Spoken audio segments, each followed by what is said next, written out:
এক বড় গোলাবাড়িতে অনেকগুলো ইঁদুর সুখে বাস করত। তারা সেখানে দৌড়ঝাঁপ করত, মনের আনন্দে খেলত, খাদ্যের কোনো অভাব ছিল না।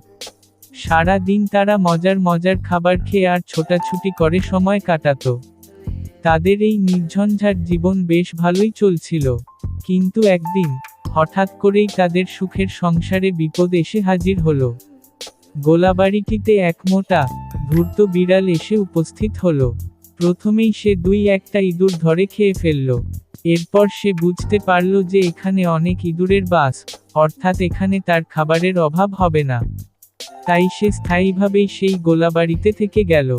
এরপর থেকেই ইঁদুরদের জীবন দুর্বিষহ হয়ে উঠল।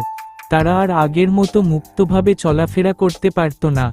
খাবারের সন্ধানে বের হলেই বিড়ালটা কোথা থেকে যেন ঝাঁপিয়ে পড়ত। প্রতিদিনই কোনো না কোনো ইঁদুর বিড়ালের পেটে যেত।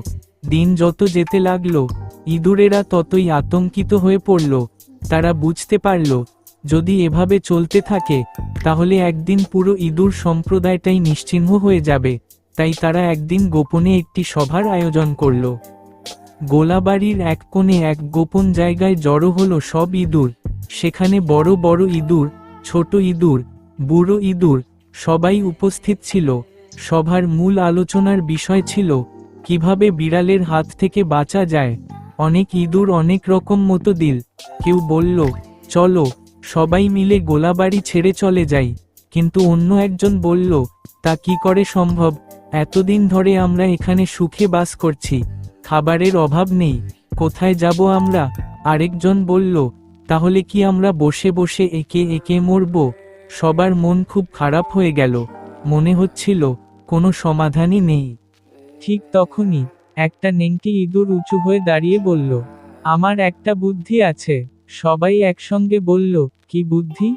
বলো বলো। নেংটি ইঁদুর বলল, বিড়ালটার গলায় যদি একটা ঘণ্টা বেঁধে দেওয়া যায়, তাহলে আমরা সহজেই বিপদ থেকে বাঁচতে পারব। যখনই সে হাঁটবে, ঘণ্টা বাজবে, আর আমরা আগেভাগেই তার উপস্থিতি বুঝতে পারব।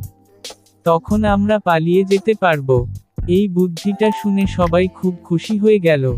সবাই তুমুল হাততালি দিল। কেউ বলল, সত্যিই চমৎকার বুদ্ধি। কেউ বলল, বাঁচার উপায় পাওয়া গেছে। কিন্তু হঠাৎ এক বুড়ো ইঁদুর গম্ভীর গলায় বলল, এই বুদ্ধি তো বেশ ভালো, কিন্তু বলো তো, বিড়ালের গলায় ঘণ্টা বাঁধতে কে যাবে? সারা ঘর একেবারে স্তব্ধ হয়ে গেল। সবাই একে অপরের দিকে তাকাতে লাগলো। কেউ কোনো কথা বলল না, কেউ সামনে এগিয়ে এল না। একজন বলল, আমি পারবো না। আরেকজন বলল, আমাকে পাঠালে আমি মরব। আরেকজন ফিসফিস করে বলল, বুদ্ধিটা তো ভালো, কিন্তু কাজটা খুব কঠিন। অবশেষে কোনো ইঁদুরই বিড়ালের গলায় ঘণ্টা বাঁধতে রাজি হলো না। সভা ভেঙে গেল, আর সেই মোটা বিড়াল আগের মতোই রইল গোলাবাড়িতে, আর ইঁদুরেরা আগের মতোই ভয়ে ভয়ে দিন কাটাতে লাগলো।